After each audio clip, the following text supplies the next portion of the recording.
Welcome back to yet another episode of The Inverted Microphone. My name is, of course, Rees Goodall. That is, of course, Joa'o, Lara Jr.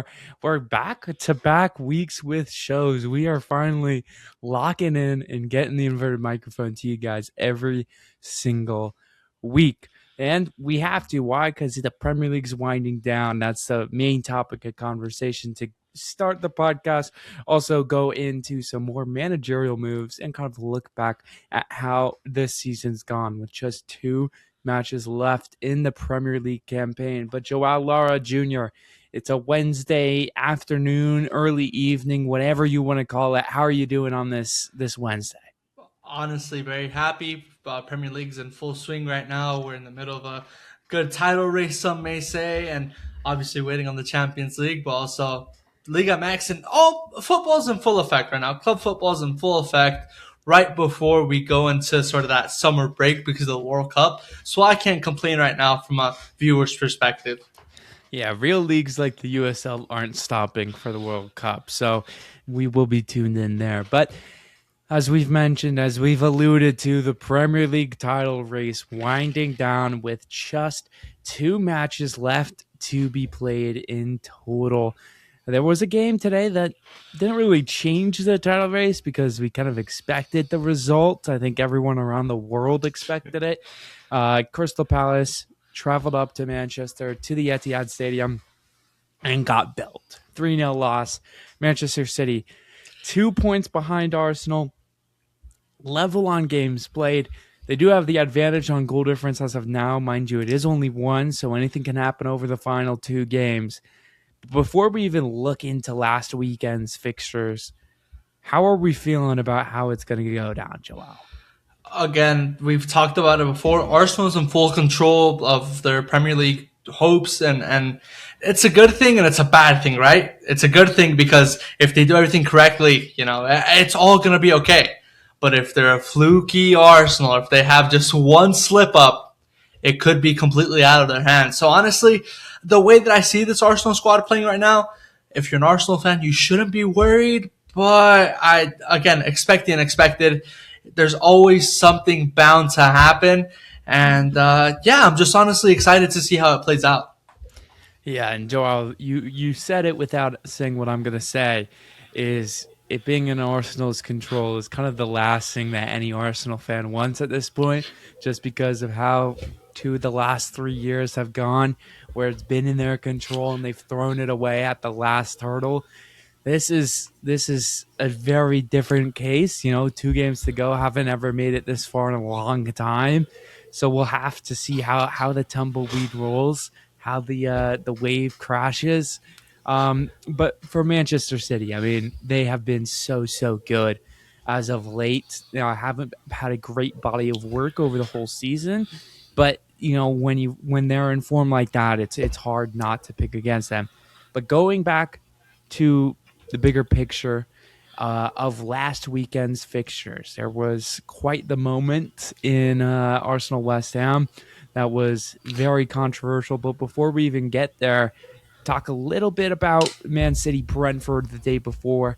3-0, Man City handled business, but a couple controversial moments there. Man City probably should have been down to 10 men. They had a chance where there may have been a dog so that should have been called. There also was just the domination as well, so I don't think it would have changed the match too much. But Joa'o, what are your thoughts on how Man City performed against Brentford?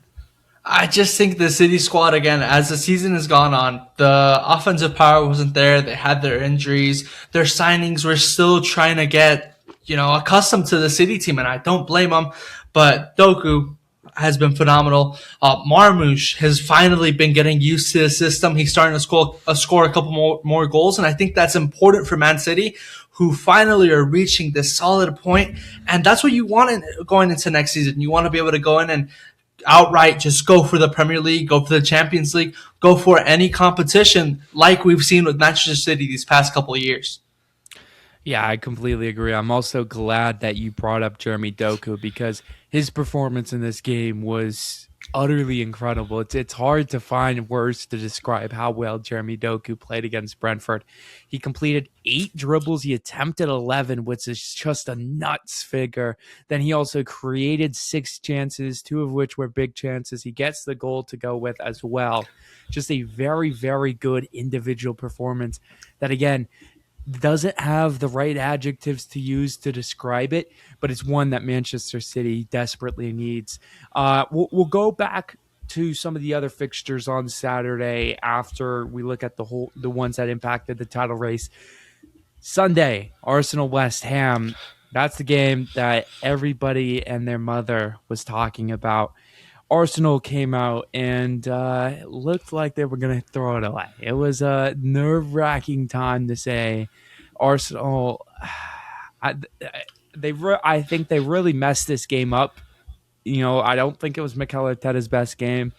When Ben White got injured in the 28th minute or so, it really derailed Arsenal, not just because of what Ben White brings to the team and his combination play with Bukayo Saka, but also because Mikel Arteta opted to bring on Martin Zubimendi and shuffle Declan Rice back to right back.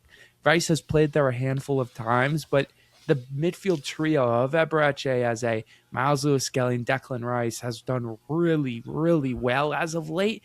And I felt like breaking up that trio when you have Christian Mosquera on the bench who can slot in at right back was not only a questionable decision, but it was the wrong decision.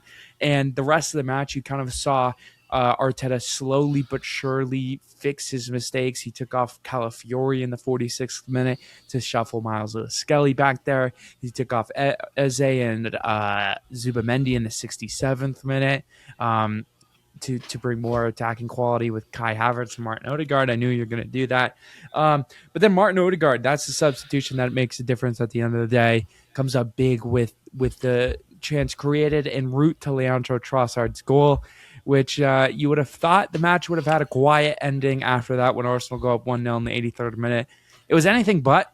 I don't know actually the minute, which is probably bad, but very, very 90 plus 5, it says it is. Callum Wilson scores a banger, not meant to be. Foul on David Raya in the build-up of the corner kick. Joa'o Lara Jr., we actually have not discussed this, so I am going to either be disgusted or I don't even know, another bad adjective. But Joao, what were your thoughts on how that sequence went down? Well, look, you don't have to be disheveled because I've looked at it multiple times. And again, one thing is being a fan of a football club or a fan of whatever you can say, right? And be biased. But you have to look at the way the things are. There's clear contact that's detaining Raya from getting the ball. A lot of people are comparing it to Man United or Arsenal in the beginning of the season, where Bayern there is not strong enough to reach the football. But it's a completely different situation because there's someone physically restraining David Raya, and it's just it is the way it's supposed to be. I think it's the correct decision. Will it not make a lot of people happy? Yes, but at the end of the day, it's what had to be done. It's what had to be called. Did I like it in the moment? No, but you have to look back and sort of read it, and that's when you start seeing the clarity of things as it goes. Yeah, I forgot that was Bayern Deer in goal. For some reason, I imagined it was Lamens, but I forgot he didn't start those first few games, which you could kind of tell Bayern Deer on set pieces is not Shaky. something. Yeah, shaky is a very polite way of describing it. I think every time he played against Arsenal, he's let in at least one, if not more. So yeah, again, I certainly agree with you, and there was a lot of contact going on in the box then. Kai Havertz is knocked down by Thomas Suchek at the near post. I think Declan Rice is holding Mavropanos on the back post. Everyone's holding everyone. It looks more like Royal Rumble than it does a football match. But again, it's one of those decisions where you have to go with the one that most impacts the play. The other ones we've seen the Premier League, this is what they do. Compared to the Champions League, it's almost a different game. The Premier League will pick the one that is most impactful to the game in terms of does it stop a player from playing the ball. The Champions League, and this is where Arsenal has actually gotten punished a couple of times, is if there's contact pretty much anywhere in the box during the set piece, they will call it. And it's just kind of an interesting little tidbit between the two competitions. Joao, one topic of conversation that has been brought up constantly through this controversy, if you call it controversy, it is controversial. That's true. Is people saying that Arsenal do that frequently on their own attacking set pieces? I know you mentioned the Bayern, the goal on him, the posterizer on him by Calafiori, but that was again, as you alluded to, was a little bit different. The arm was under, and then Bayern like swats it down to kind of free him from control, and that's all before the ball gets there. Do you think that like this is a part of Arsenal's reputation, or do you think that's a very overplayed narrative that isn't true? I think the past couple of seasons, the set pieces have been a good via of attack for Arsenal. I don't think that it's necessarily unfair or illegal or dirty. It's just the way they pack the boxes. They do it pretty well, right? And it's chaos. And if you can play off that chaos, if you can feed off that chaos, it all goes. And as long as you're not breaking any sort of rules or anything that's written, and you're not physically, restraining the goalkeeper by his arms, by his waist, by whatever it may be, all goes right. So sometimes it is overplayed when they call Arsenal set piece FC or whatever, because they've had great qualities of their game. They've been one of the best defensive teams in the Premier League for a couple of years now, if not three. So there's a lot more to this squad. But I mean, if you're a top squad, right, it's good to have those things such as a set piece to rely on to, let's say, you're one back, or hey, you want to go up by one more. If you can execute it well, why not use it? Yeah, I completely agree. And the set piece has really been a much needed addition to this Arsenal side's repertoire of attack, because the amount of times that you've seen this side struggle to break down low blocks, but then they can get a set piece and all of a sudden that changes their fortune within a match. That is huge. And that's what title winners are made of. They're made of fighting through adversity. You got to find these little things that can get you on the other side of these difficult moments. And for Arsenal, it's ultimately their attacking set pieces, which is, again, it is not something you can complain about. You got to, I hate to say this, but you kind of got to figure out a way to stop it. And I really don't know how you can. I will say one thing, though, on the whole VAR controversy. The one thing that I did not like within this was the length of the stoppage. I think it was just over 4 minutes and a hair, which I understand the impact that this decision is going to make. It effectively decides the title. When you look back at how the title's won, unless something crazy happens over the next two games, it's probably going to be pointed to this match and then the Everton match a couple weeks ago. This, but and I understand as well, Darren England was a referee who made a mistake a few years ago with the Liverpool-Tottenham game where he disallows a goal based off of miscommunication that shouldn't have been disallowed. The goal should have stood. And he was demoted from Premier League matches afterwards. So I understand he didn't want to get that wrong. But still, I think after about the third time watching the clip, it was clear and conclusive that David Raya was fouled and that it was the most impactful on the play. So I think that's where my frustration lies with that lengthy stoppage. And it's just so difficult, right? And with refereeing, there's always going to be controversy. We see it all the time with different sports, even here in the United States and NFL. Right now, the NBA with Oklahoma City Thunder. What happened in that first round against the Phoenix Suns, right? A lot of comments, a lot of things said, a lot of tweets pulled up. And that's going to happen. A lot of flopping too. And there's just so many things that pop up everywhere, and no one is ever going to be happy to see the referee's decision.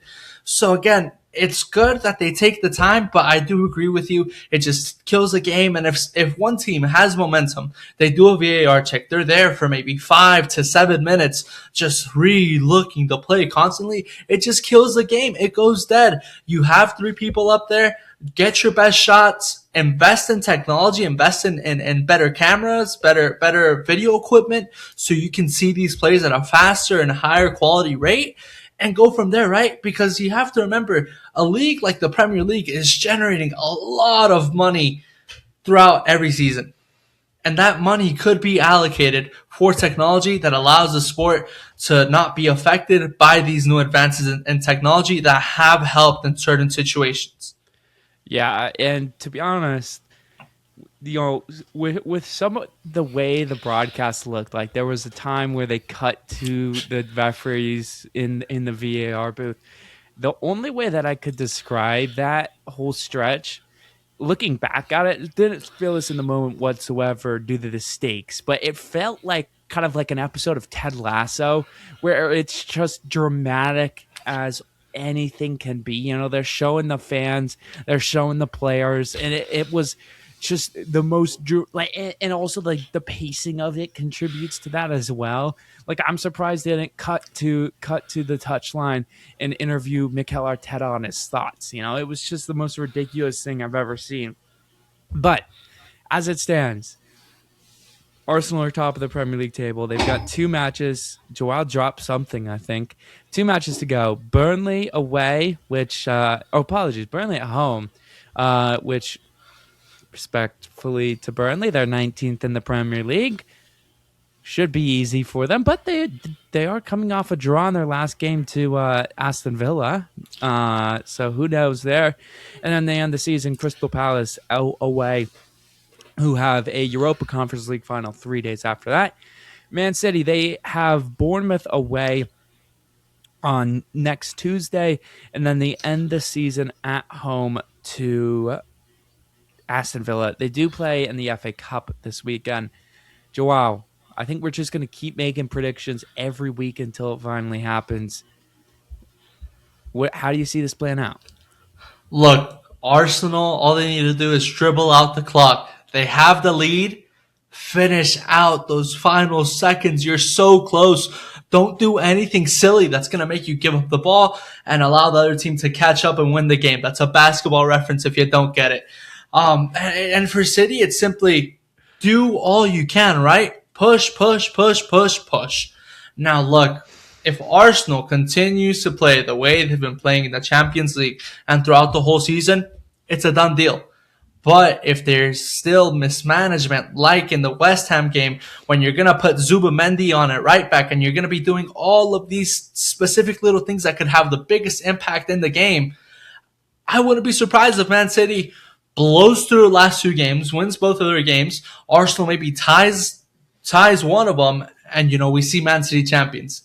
So I can't give a straight shot prediction because there's so many variables, there's so many factors, and there's so many things that we've seen from both of these teams this season alone for me to be able to say, hey, I think that this champion or this team is going to be champion, because I'm not certain. I'm just not. This is going to be cinema regardless, just because there's always going to be something bound to happen. I know it.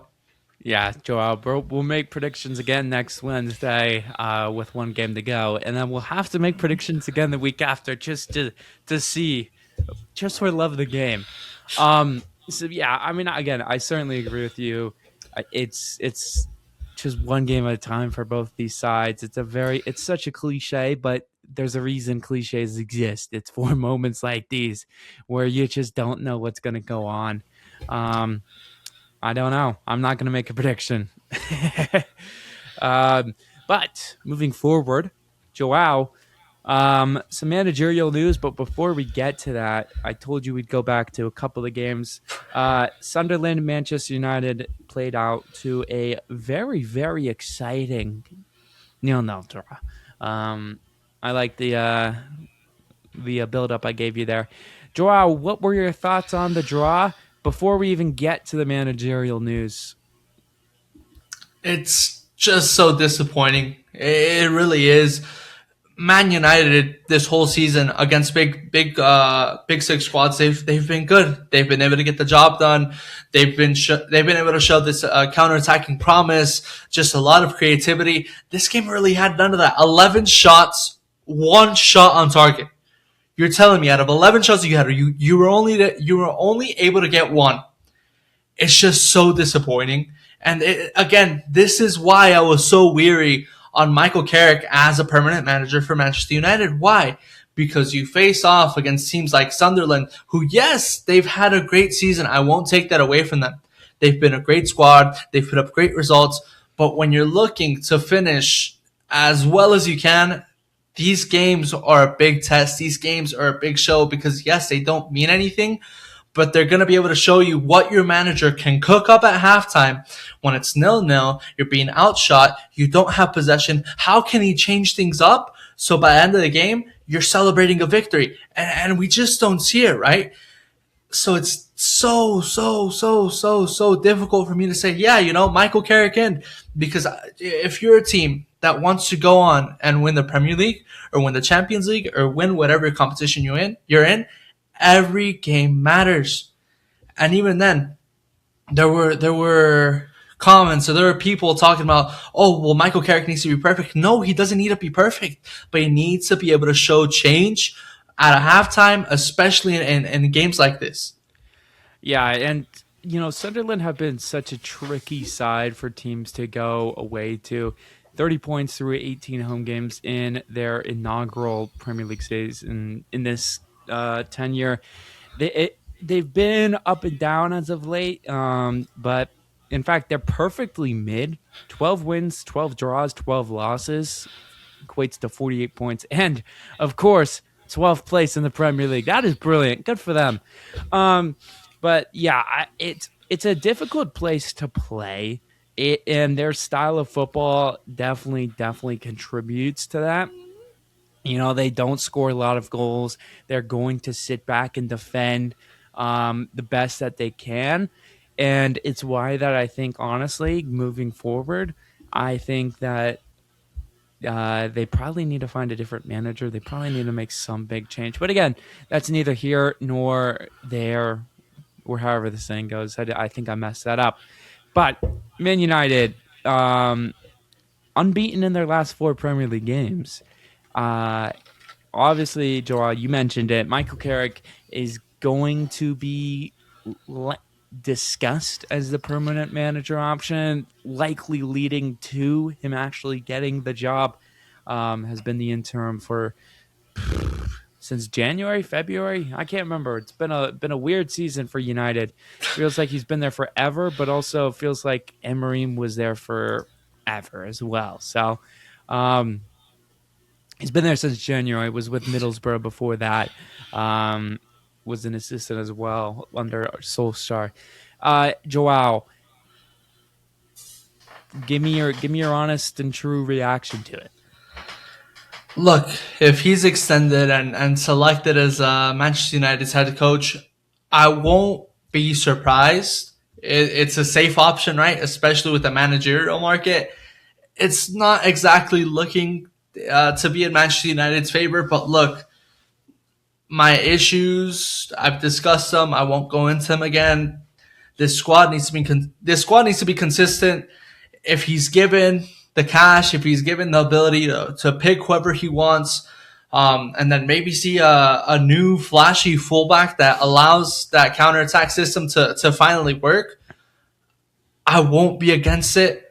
But right now, with what I've seen, yes, you enjoy the big results. You struggle with those results you're supposed to win, or those results that are more favorable, and it can't be that way.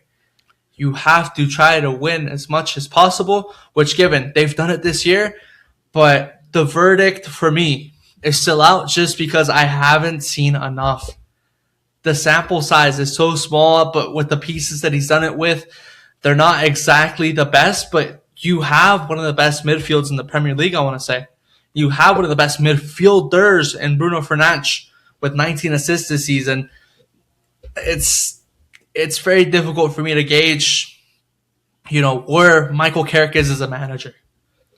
I think that is definitely a fair point to raise. I think you mentioned it at the start.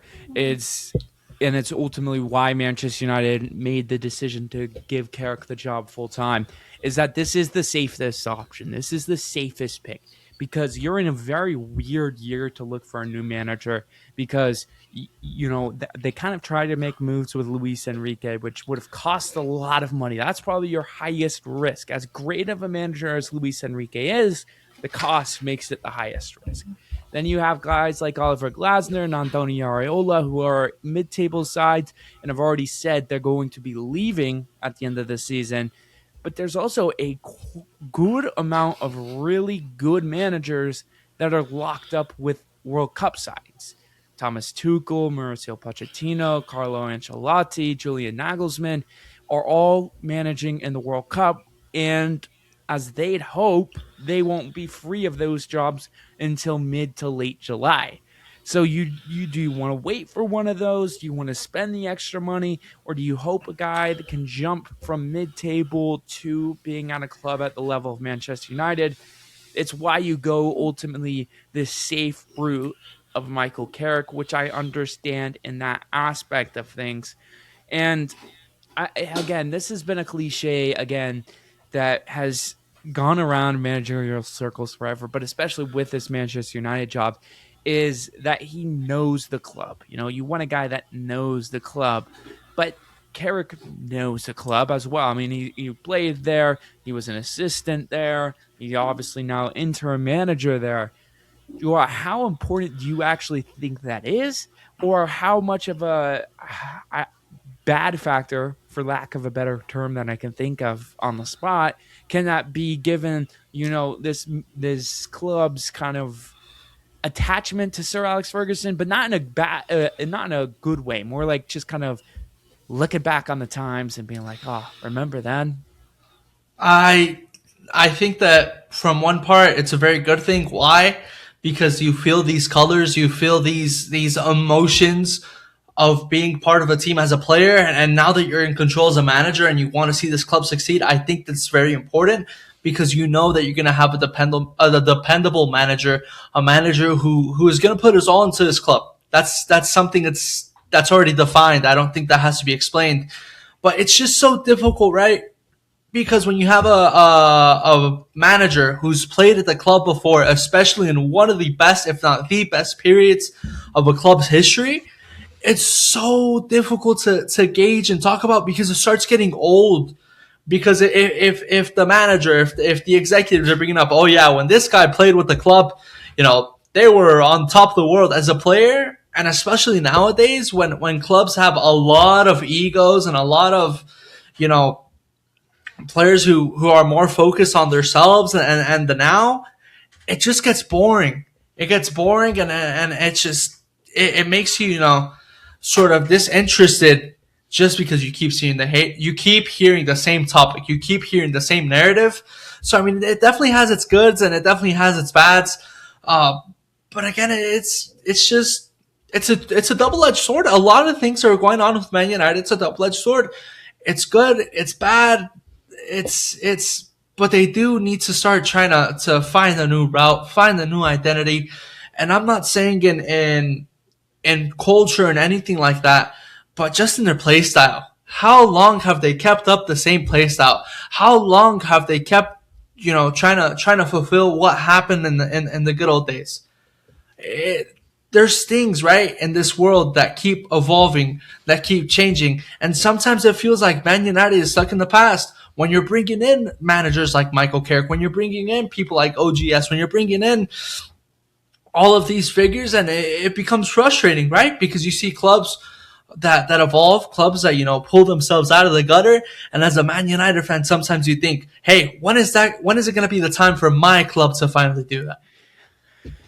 I, as you mentioned, it's a double-edged sword, and I honestly, I see both sides of it, right? Because on the one side, it feels like as of recent, the last 5 years or so, really once the Ole Gunnar Solskjaer project went down the drain, it felt like it's become more of like a legends match where it's just a constant parade of guys that were great under Sir Alex, but not great managers. I mean, Darren Fletcher's been in there, of course. Ruud van Nistelrooy was floated around. It felt like you kind of had to be a part of the establishment to even get this job, which fine, but at the end of the day, you still got to get the quality. But on the other side of the sword, the other side of the coin, whatever metaphor you want to go for, I think it is such an important thing to have. And I'll not to bring it back to Arsenal, but to bring it back to Arsenal, I think part of the reason why Arsenal fans are having such an easy time rooting for this year's squad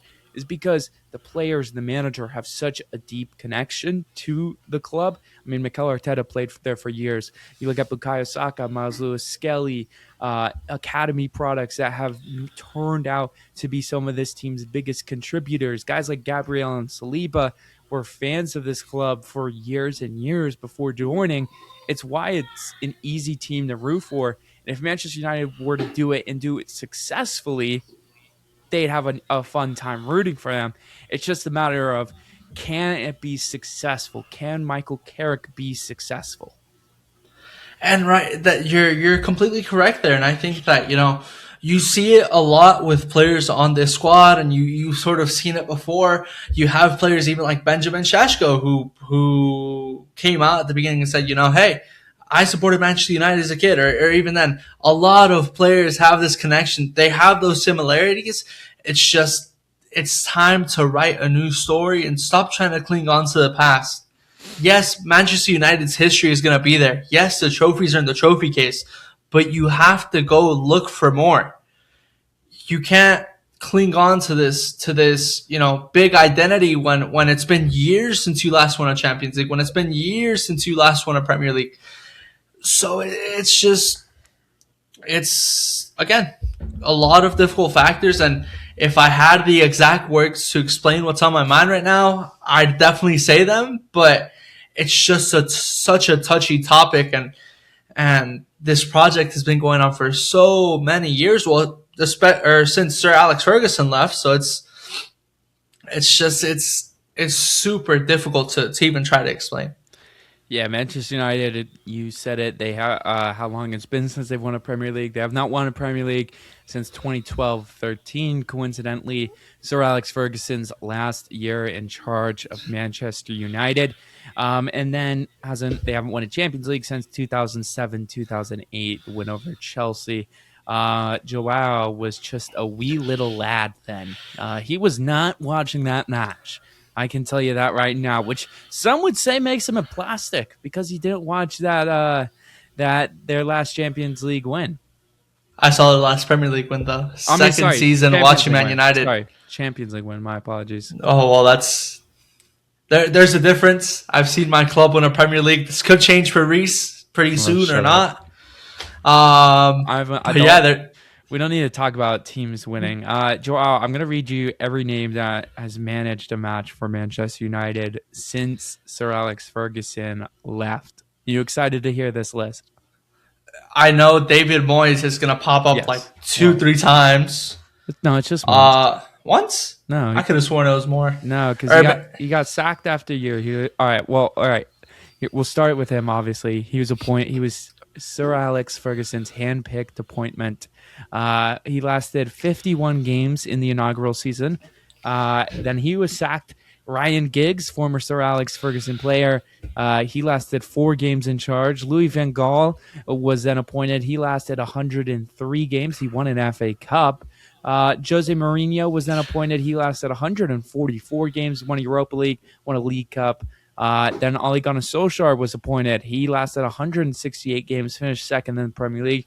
Michael Carrick as a caretaker, he lasted 3 games. Ralf Rangnick as that weird interim thing, he lasted 29 games. Erik ten Hag, 128, won an FA Cup and a League Cup. Ruud van Nistelrooy, 4 games as a caretaker. Ruben Amorim, 63 games. Darren Fletcher, 2 games. And Michael Carrick, interim, now permanent, likely 15 games and counting. Did you enjoy that list? I remember lots of these names. Well, I get flashbacks of just good moments, bad moments.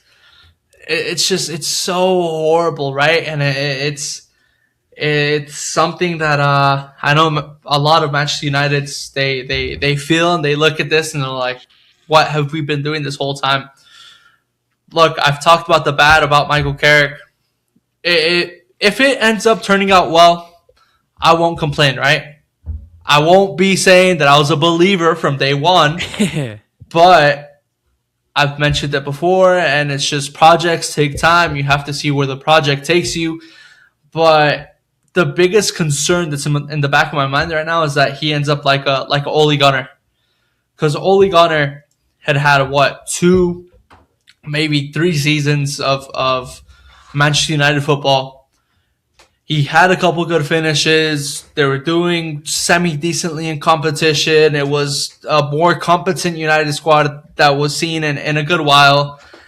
And it's just, if it happens again where Michael Carrick goes into his third season, this team is all right, and they bid him again, that's where my mind is at. Because this board, they're gonna want success now, and it's just difficult to grant that, right? Again, processes take time. I'm not knocking the progress that Michael Carrick has made, but I want to see him, implement something that when the time gets rough, he can put himself out of a gutter. He can pull himself out of a hole, and this Man United squad can find results when their back is against the wall. Yeah, I get it. I left to grab my charger for those wondering where I went. Joa'o, good job talking. I think that brings us to our next club that we're going to talk about, Chelsea FC, Chelsea Football Club. This should be a fun segment. We're also going to go through quite a lot of managers that they've had over recent years because they're on the verge, or not verge, but they're weighing their options between a number of managers. Kind of sounds like from some reporting, it's going to be one of two. Either Xabi Alonso, the former Bayer Leverkusen manager, former Real Madrid manager, or who we mentioned earlier in the Manchester United discussion, Andoni Iraola. He is going to be leaving Bournemouth. That is confirmed. Bournemouth have Marco Rosa appointed in his place. So it's either Xabi Alonso or Andoni Iraola. Joao, off those two names, who do you think's the better fit for Chelsea? Look, I think Areola is the safest option Chelsea could go for. Someone who's prem proven, someone who we've seen, bring up a squad and sort of allow them to play a good style of football. I wouldn't be against seeing Xabi Alonso play for this Chelsea squad. I'm not gonna lie.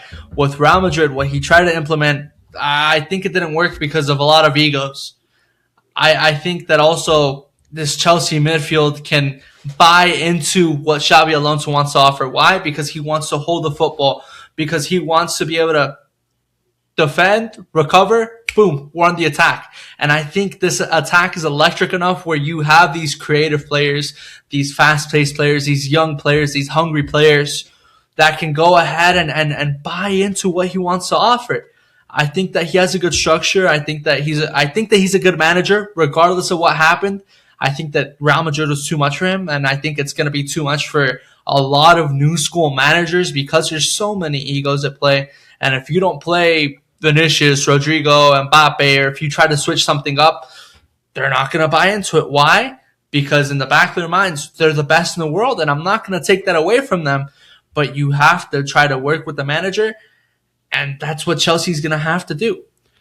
Yeah, and I think that is an important point. Before I kind of give my thoughts on that, I think with Iraola is his style is too risky to really fit in at a big six club where there's a lot of eyes on you, a lot of pressure both internally and externally to make sure that you're on the right side of the results, right? Bournemouth have scored 56 goals this season, which is fifth most in the Champions League, in the Premier League, right? But on the other side of it, they've conceded 52, which is fourth worst in the Premier League, if I'm counting correctly. Nope, it's fifth worst, tied for fifth worst. But still, they just kind of the way they like to deploy players forward. I've heard rumors of Iraola going to Crystal Palace, which I honestly would like that. I know that's kind of a weird move to leave a team that might qualify for Europe, like AFC Bournemouth will potentially do this season for Crystal Palace, a team that is way down the Premier League table. But I think that's another spot where let me go back on my thought there. We've seen Andoni Iraola just in his career, he's not willing to make that jump. He's willing to kind of take it slow. He was at Real Vallecano, proves himself here in the Premier League. I wouldn't be too shocked to see himself prove himself again before he tries to make that jump to a top club. And then on Xabi Alonso, I think his style of play is much more suited for a big six side. But irregardless, what Chelsea needs to do is find stability in their management role. Joa'o, would you like to guess, since Blue Co bought Chelsea, which was May 2022, how many permanent managers Chelsea have had? Hmm. Does not count long-term interims, by the way. So, like for example, if this was Manchester United, Ralph Ragnick would not have counted. Okay. I want to go for 6. This will be their sixth. So you're not that far off. It was Thomas Tuchel. He was in charge when Blue Co took over. He famously won the Champions League. But then he only lasted 3 months in charge under Blue Co. He was sacked for Graham Potter. Graham Potter lasted 31 games. Surprisingly, September until April of that season. I didn't remember him lasting that long. I felt like his tenure was very, very short. Bruno Salvatore was then an interim for one game, which he drew a 0-0 draw. Good for him. Frank Lampard came out to finish the season, won one game in 11 matches. Mauricio Pochettino came in for an entire season. He lasted 51 games, all competitions. Enzo Maresca lasted a year and a half, won the Conference League, won the Club World Cup, and then he was out after 92 games. Colin McFarland managed 2 games before they brought in Liam Rosinha, who lasted 23 games. Then they brought back Colin McFarland for these last handful of games. So very much just, I mean, guys are always in and out of the door at Chelsea. It's kind of been their history for a while, even before this. But Beluco, for what their project has been in terms of just signing every single player you'll ever see on the transfer market, they definitely need stability in their manager. And I think also they need a guy who's going to walk into that dressing room and command respect from the player. That's for sure, and I think I think that's what Maresca tried to do. He tried to demand that respect, and he tried to set some stuff straight. And when stuff wasn't going his way, I think he's very old fashioned, and I think old fashioned football, and I think the old fashioned manager is there. I'm gonna put my foot down. You're gonna respect me, and if you don't respect me, you're gone because I'm the guy who runs it here, right? And the game has been evolutionizing where anyone can have an ego nowadays. Anyone. Anyone can have an attitude. Anyone can have a personality. Why? Because I was brought in for £100 million. I was so and so and so when they really haven't done anything. And I think that's where that went wrong with Maresca. But again, I think Alonso's the best option for Chelsea. I think that he can come in, he can sort of manage what he has, and again try to make this squad believe. Because when he arrived at Bayer Leverkusen as well, it was a squad with a lot of names who weren't prominent, but he worked around them, and he implemented something, and he made them buy into a system that allowed them to reach the heights that they did. Do you think that, compared to an Andoni Iraola, like you look at Iraola's success, not just as a manager, but also as a player, because his tenure with Athletic Bilbao, he didn't win a trophy as a player. His only managerial trophy is a Super Cup in the Cypriot League. While Xabi Alonso has won anything and everything under the sun, played for Liverpool, Real Madrid, Bayern Munich, was a part of the Spain team that won the Euro World Cup and then the Euros again, and then nearly won the quadruple with Bayer Leverkusen. I say nearly a little bit loosely. They did lose the final 3-0, but they still made it to the final. Do you think just even regardless of the two's personalities, do you think when you see a guy like Xabi Alonso, you just see that resume, you're automatically going to respect them more compared to an Iraola? Of course, and the thing is, I think that for Iraola, it's he hasn't had the pressure of leading a big side to victory yet, or he hasn't been expected to. Hey, you're gonna put a result week in and week out, and it's just to see how he's gonna cope and manage with that with the squad like Chelsea. It's super difficult to do. In the meanwhile, you have someone like Xabi Alonso, right, who once again is a winner. That's gonna command respect, and that's gonna force players to listen. Why? Because they're gonna be like, this guy's won everything. I want to have that same trophy case like him. I want to have those medals. I want to whatever.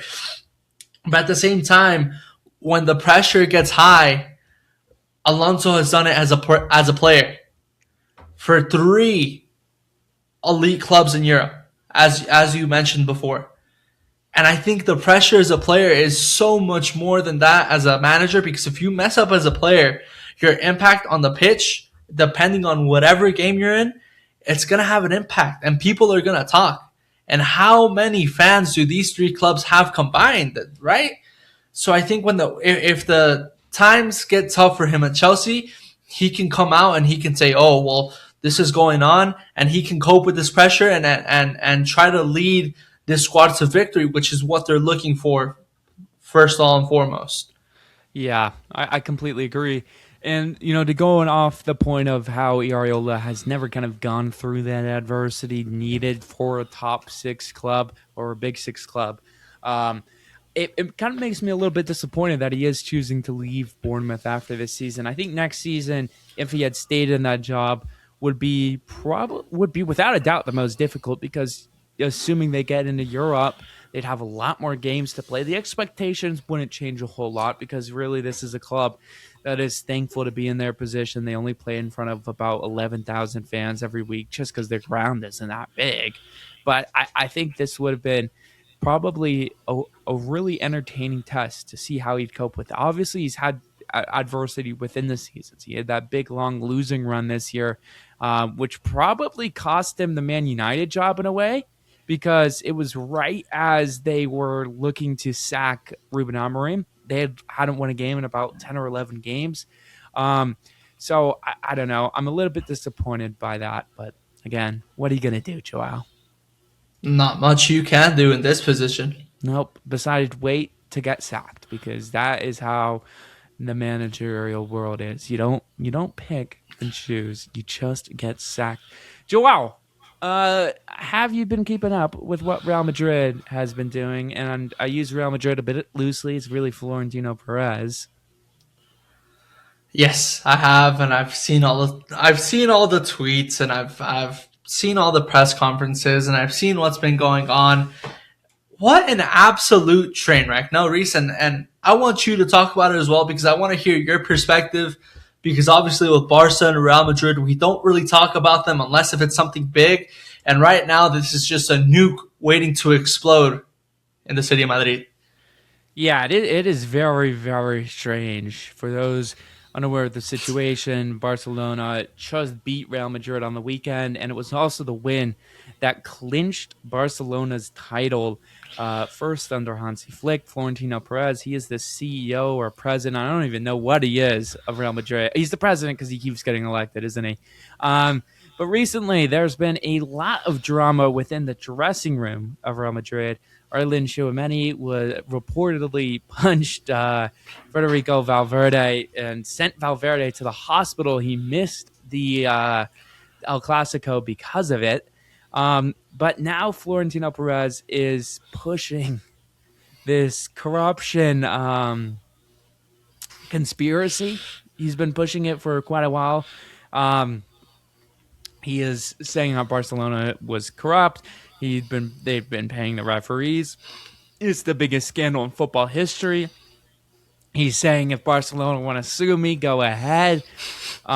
He's saying the Champions League was corrupt, and then he also had some more excuses on what happened in with Xabi Alonso. He said that because of the preseason, they didn't have a preseason. They the Club World Cup was in there as well. So I don't know. It's very weird. Florentino Perez is not a healthy man. Um, I think anytime you see a story about Florentino Perez, it's always crazy. I mean, obviously he revolutionized Real Madrid. You know, Real Madrid was a successful, like obviously really successful club before him, but they definitely changed because of his pursuit of guys like Luis Figo, but other Galacticos as well. Um, and then, but more importantly, more so, he's recognized for his role within the European Super League. I don't know. I think he's just kind of an old man who isn't happy with losing. Oh, we're seeing this with many old men in power right now. They don't have their way. They're just going crazy. I was going to use a word, but we're respectful on this show, not like others that we know, letting Yeah. words fly. But that's besides the point. I think he is just reaching the point where he's just lost the plot. The plot is each and every way, and for a club like Real Madrid and all of the recent success that they've had and everything they've done historically, it's very disappointing to see, right? But if he calls for election and gets voted out, it's going to be interesting to see if the philosophy or the way that Real Madrid does things changes, just because he's been there for so long. And for a while, he had revolutionized the way Real Madrid did things. Why? Because they were reaching a low point. Barcelona was reaching their tippity top at that point with players like Ronaldinho and such. But it's such a topsy turny thing, and I think that clubs in Europe are really happy that this chaos is going on. I mean, besides Barca and Spain because of that and whatnot, I think that clubs are going to be looking to poach these players that want to leave because there's just mayhem in their club and they don't want to be there anymore. Kylian Mbappe, welcome to Arsenal Football Club, buddy. We will be there no matter what. Yeah, again, I mean, it's Real Madrid. Real Madrid is such a bizarre sporting institution, but there's always, and for one time, for Goodall's sake, always going to be drama surrounding this club, just because of the control that they have over the media in Spain. Florentino Perez will request a sit-down interview with whoever he wants and whenever he wants. Again, I think the worst part about it is some of the conspiracies are pushed by Real Madrid beyond Perez. Alvaro Arbiola said, "We know what has happened all these years." Went and asked about them being robbed of multiple Premier League, or not Premier League. Geez, we're used to talking English football, La Liga titles. So I don't know. We'll see. And Arbiola, he's a guy who might be out of a job after this year because Jose Mourinho, he might be coming back to Real Madrid. Joa'o, Jose, how do you feel? You asked me before, a couple of years back. I'd say I love the guy.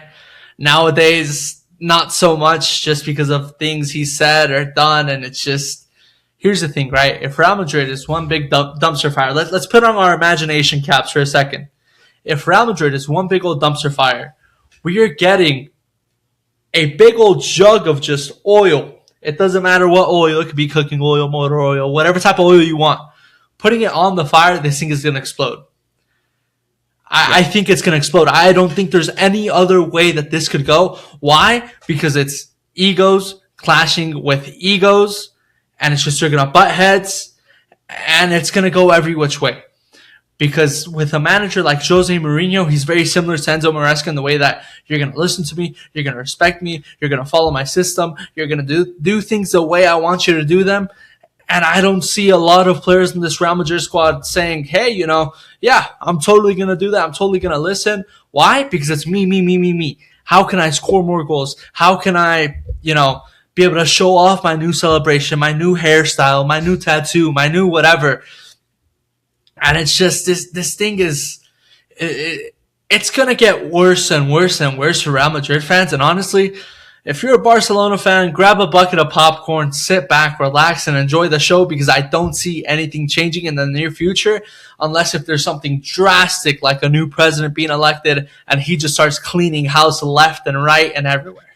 Yeah, I agree. Jose Mourinho was previously manager of Real Madrid. He is only competent or accomplishments where he won one Copa del Rey, he won one La Liga in 3 seasons.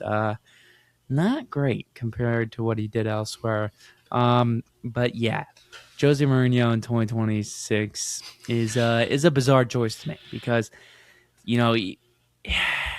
like, he's been at Benfica, he's been at Fenerbahce, he hasn't had the success that you'd like to see. It'd be a very puzzling move for Real Madrid, who's already having a tough time with egos, to get, without a doubt, one of the most egotistical, arrogant, insert more adjectives here, managers in world football. But hey, what are you gonna do? Joa'o, Rees, you said Jose Mourinho in 2026, and you know what just popped into my mind? What? The 1982 hit by the Gap Band, outstanding. Yeah. If we could play it, wow. Yeah, 1982. If only we could play it, you'd understand what song I'm talking about. But it's just, it's not his time to manage a big club. I think that's over. Cue the song if you can, or listen to it. I don't know. But it's just outstanding. I think I'm more stunned by the fact that song was released in 1982. Whoa! This is something new. Footballer Andy Cole, former Arsenal academy product, Manchester United more so known for, he released his own version with added rap verses in 1999. I will have to find that afterward. That is bizarre. I don't know how to react to that. That is something. The more you know. The more you know. Things you come for the soccer football talk, and you will learn about Andy Cole releasing a song. Appears to be his only ever song he released. Very strange. Very, very strange. Joa'o, anything else you want to talk about on this Wednesday evening?